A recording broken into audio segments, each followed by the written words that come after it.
Afternoon. We're going to call this legislative hearing to order. Today, the committee will consider 9 bills, 6 Senate bills, and 3 House companion measures. These are all focused on land transfers, land exchanges, and the resolution of long-standing tribal land claims.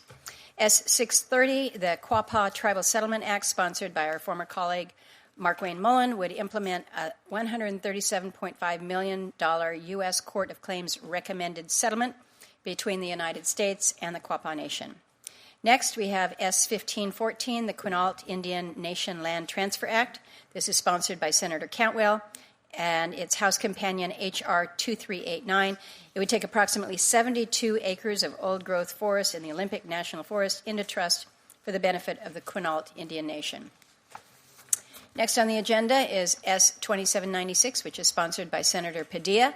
It would authorize a land exchange between the Yuhaaviatam of San Manuel Nation and the Forest Service of approximately 1,460 acres of fee land owned by the Yuhaaviatam of San Manuel Nation for approximately 1.475 acres, not 1,475 acres of National Forest System land to be held in fee. The land exchange would help connect tribal fee and trust lands to improve wildfire management and protect culturally significant sites, including the Arrowhead Landmark.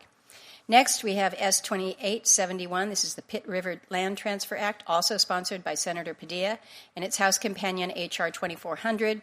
It would transfer approximately 584 acres of Forest Service land in Shasta County, California, into trust for the Pitt River Tribe, expanding the tribe's reservation and supporting cultural and economic needs. And next, S-3219, the Albuquerque Indian School Act of 2025, sponsored by Senator Heinrich. It would transfer the remaining Albuquerque Indian School property from the General Services Administration into trust for the 19 pueblos of New Mexico. This transfer would ensure the site can continue to support educational, cultural, health, and economic development opportunities. And then finally, S-3475, which is sponsored by Senator Gillibrand, and its House companion, H.R. 2918, would approve a negotiated settlement between the St. Regis Mohawk tribe, the Mohawk Council of Akwesasne, the state of New York, several New York localities, and the New York Power Company, resolving land claims that have been in litigation for more than 40 years. These bills reflect years of work by tribes, local communities, states, and federal agencies to resolve land issues and advance tribal priorities. While only federal agency witnesses will testify today, I would encourage the tribes that are affected by this legislation to submit written testimony and other materials for the record so that their views may be fully considered by the committee. I'll now turn to the Vice Chair for his opening statement. Thank you, Chair Murkowski, for calling today's hearing. The bills on the agenda would accomplish 2 important goals: rebuilding tribal homelands and settling debts owed by the United States. And before going any further, I just want to, this isn't our last hearing, this isn't our last markup, but I think it is just always worth remembering what an oasis of bipartisanship the Senate Committee on Indian Affairs continues to be, and that's because of your leadership. That's because of our friendship. That's because of the good work of the staff on both sides. So thank you for that. Thank you. Over the past 3 Congresses, the Senate Committee on Indian Affairs has considered over a dozen bills that would take land into trust, and 8 have become law. As a committee, we're familiar with the importance of land into trust and the opportunities it creates for building and advancing tribal sovereignty and self-determination. But we don't often see bills that provide redress for harms when the federal government has not lived up to its statutory obligations. For the Quapaw Nation, it was historical mismanagement of trust property of tribal members. For the Mohawk tribe, it was the purchase of their ancestral lands in violation of federal law.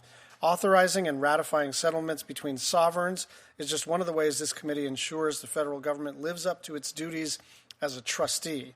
And I look forward to learning more about these particular bills, and I want to thank our testifiers today. Thank you, Senator Schatz.